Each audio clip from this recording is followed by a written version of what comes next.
Christian parenting. Mom, I'm hungry. I need a snack. Mom, what's for dinner? Mom, when are we going to eat again? Mom, is there any dessert tonight? Did I just give you maybe some PTSD? You're like, Leigh, I don't need to hear that from you. I hear it from my kids every day. And listen, I get it. I'm going to give you a confession right here from the very beginning of this episode. I started becoming a little, more into meal planning and just letting my family know ahead of time, because I had one child who every day would say to me, it could be sometime in the morning, what's for dinner tonight? And I would say, what's for dinner? Because I probably had it on a sheet somewhere laying around that wasn't maybe out. And I would say, and this child would give me a stink face. I mean, I don't know what they expected for dinner. I guess chicken nuggets and macaroni and cheese. That would have been the only thing that would have been satisfactory. So I got a chalkboard and just a small one and put it up in our kitchen. And every week, one of my daughter's jobs or one of her chores, one of her tasks to do was to write down what was for dinner each night. And so therefore, when maybe Sunday would come around and she would rewrite that child could get all their stink faces out all at once and be like, okay, this is what it is. Because I just got tired of being asked what's for dinner. Now, to this day, that's probably... how long is that? At least 10 years probably that's been. I do have a meal list that is up, hanging on our refrigerator. It's magnetic and everybody can see what's for dinner. And now these kids have grown up and they will eat things. It's back when they were little, it's like getting them to chew chicken took forever. And I don't think we ever had anything like steak or anything that was like going to take forever. And now they love those things. So I'm on the other end of it. You just got to push through. There we go. We're done. We don't need you anymore. No, I do want to talk to you today about just the fact that, yes, you have to prepare one more meal. Mom, what's for dinner? And yes, there's just one more snack. There's one more thing. But let's reframe our mind and let's think about this differently. And I have a couple of really quick tips that I think are going to help you out. So let's get into it now. Welcome to Little by Little Homeschool Podcast. I am Leigh Nguyen, and I hope that you are having a good week. Have you started your homeschool year? Oh, it's just such an exciting time. And that first day, and what are you going to do, and the traditions and the fun things that you get to do. And yeah, I hope that you have started off. I have not done anything this year, but there are some other ones. So if you have not started, or if you had a rough start, go back and check out to see what other episodes I have aired in August or so would be the ones from the past couple of years that I would share more so about first day and all that kind of stuff. We always did a soft start to our homeschool, and that was such a huge blessing. But anyway, I hope that your homeschool year has kicked off to a good start, and let's talk about just the nitty-gritty part of that. It's not just the academics. We actually have to feed these people that are within our home. We get to feed them, and let's talk about how to reframe that in our minds and to get it done, get everybody fed, and not to spend hours and hours in the kitchen either. You clicked on this episode because, yes, your family, everyone in it, your husband, your kids, everybody needs and wants to eat again. And guess what? You need to eat as well, okay? I look back and I know that is one of the reasons I was constantly fatigued. I was always trying to eat less and less and less because I thought that was what was going to help me to get back to that pre-baby body. Well, it did not. I kind of put myself into a state of starvation probably. And if I was to look now at how much I eat now, wow, okay, how are you doing that? And maintaining and growing muscle and all that great stuff. So you need to eat too, okay? And I want you to enjoy your food. Food is a gift from God. It's a blessing. Yes, we can get into the junk food. We can get into gluttony. We can get into addiction of food and candy and all those things. But in general, let's talk about the good, nourishing food and the fact that our bodies need it. Sometimes I'm like, man, if I didn't have to sleep, can you imagine how much I could get done in a day? Well, there's a reason God had sleep. We can probably think of a couple reasons why. And food. I didn't need to stop and I didn't need to eat meals. I could just keep going all day. Maybe our Lord is way wiser than us and understands and has a purpose for all of this. Let's keep that in mind. My goal in today's episode is just to give you a quick one today. I really want to just kind of get you thinking. I'm not going to give you all the details. We're not going to go down the rabbit hole of each of these. I have 7 different points, some suggestions I want to give to you. And so I'm not going to go down deep into any one of them. I just want to get you thinking. And then I want you to figure out, okay, you might say, that's what I'm missing. then go and do the research and go and take the time and figure out what does that look like practically within your home and in your family, and what changes do you need to make, or what do you need to tweak about what I said. Maybe what I say isn't 100% what you need to do, but it just kind of gets you going and thinking about it, and you're like, oh, I could do that like 50%, and that would fit better with my family. So here we go. Number 1, breakfast. It's the first meal of the day. Maybe you have kids that hit the ground running and they don't really care about breakfast. And maybe you have kids that are like, I'm hungry right away. Their blood sugar is dropped and they just need food right away. My first suggestion is to have breakfast planned out the night before and maybe do some prep. Is it something simple that's just you're going to start off with maybe a simple first breakfast and you guys like to do a bigger second breakfast? You're like a real homeschooler. Or maybe you like to do like a big hearty breakfast in the morning or something in between. What can you do to be ready for that? Even if it's something simple, like putting out the bowls and the spoons.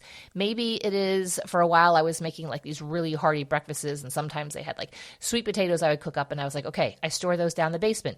Just little things like getting up those sweet potatoes from the basement and putting them on the counter just took that extra time, that extra minute that I didn't need to spend in the morning.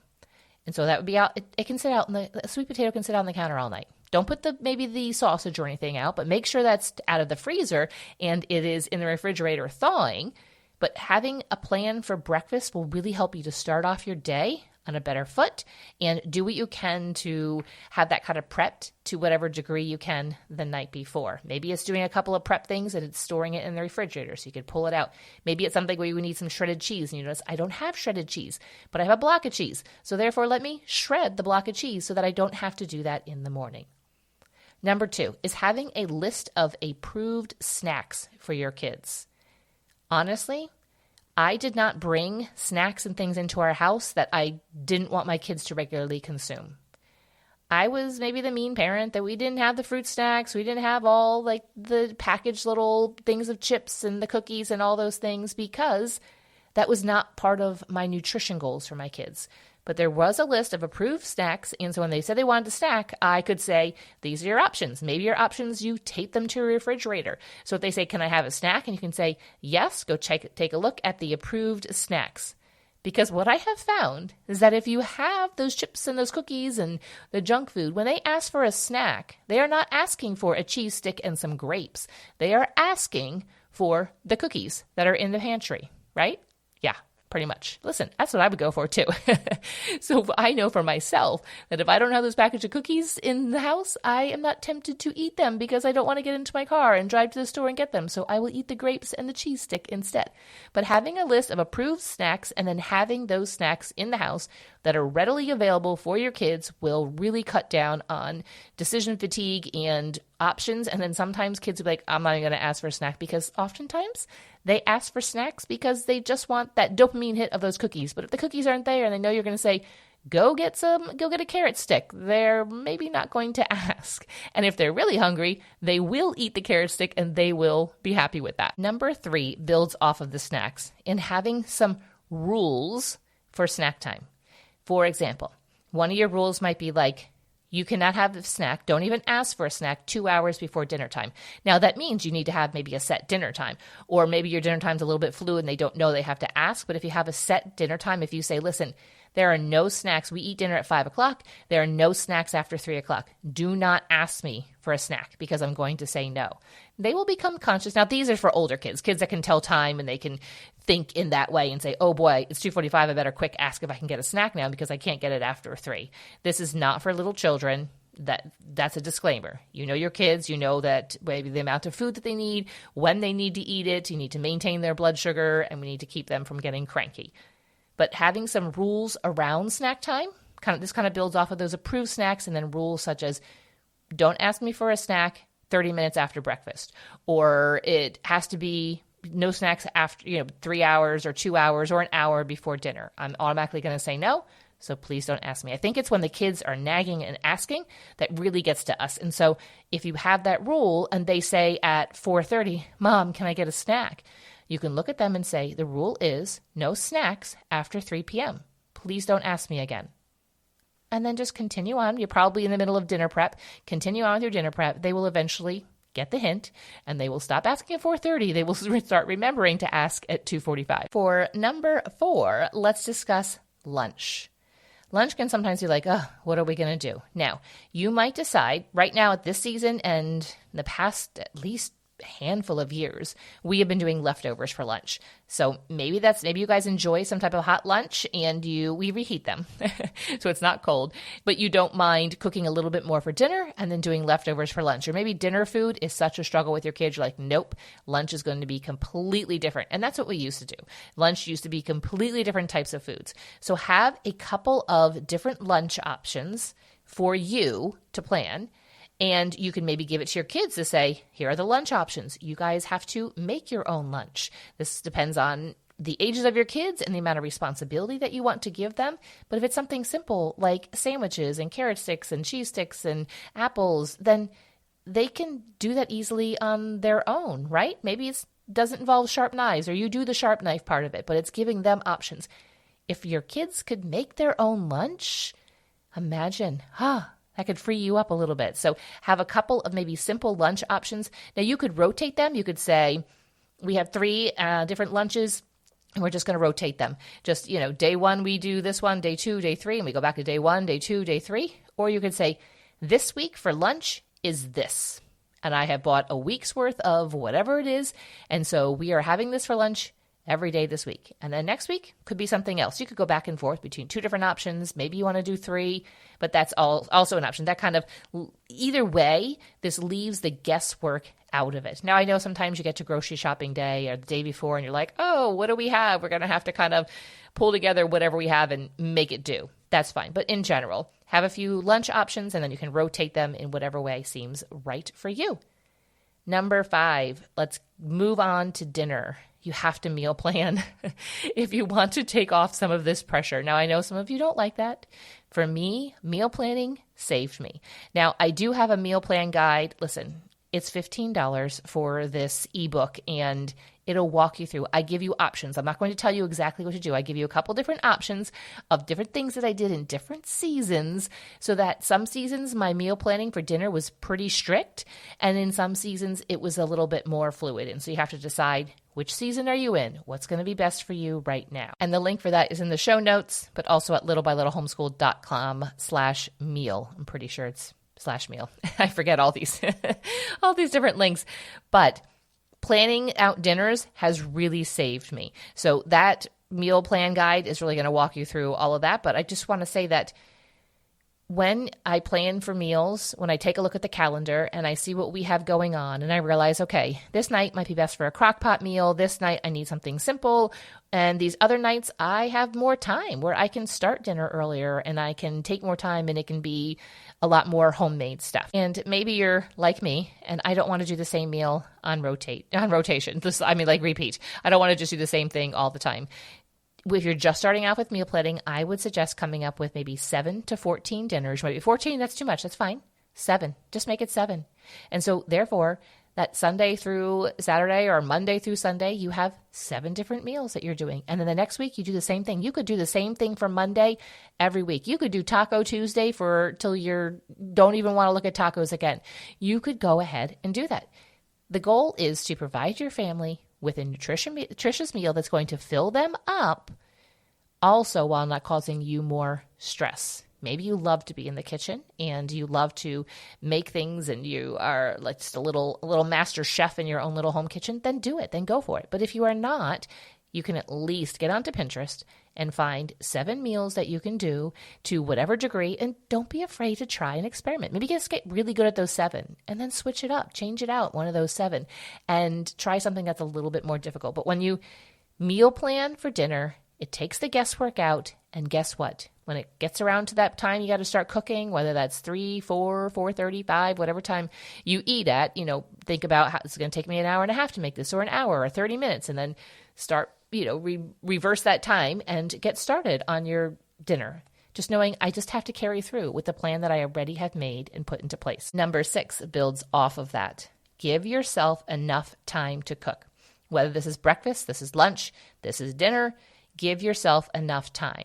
For my family right now, my husband has said, I would really like to be eating dinner pretty soon after I get done with work, which is around 5:30, 6 o'clock. So that's my goal. It's not a set time. I have a hard time doing that if it's at like 5:30. Timing everything exactly right. Sometimes things are ready early. Sometimes things are ready a little bit later. So just somewhere in between there, we sit down to eat. And so therefore, I take a look at my meal plan and I say, okay, this dinner tonight, actually, maybe something like baked ziti. I'm like, okay, it's going to take a good 45 minutes in the oven, which means that if I want it ready at 5:30 and I want it to set a little bit, maybe I want it out of the oven at 5:15. Therefore, it needs to go into the oven at 4:30. I'm like, okay, it takes me about 30, 40 minutes to make it. So that'll bring me back to 3:50, which is like, wow, okay, that's kind of the middle of the afternoon. Yeah.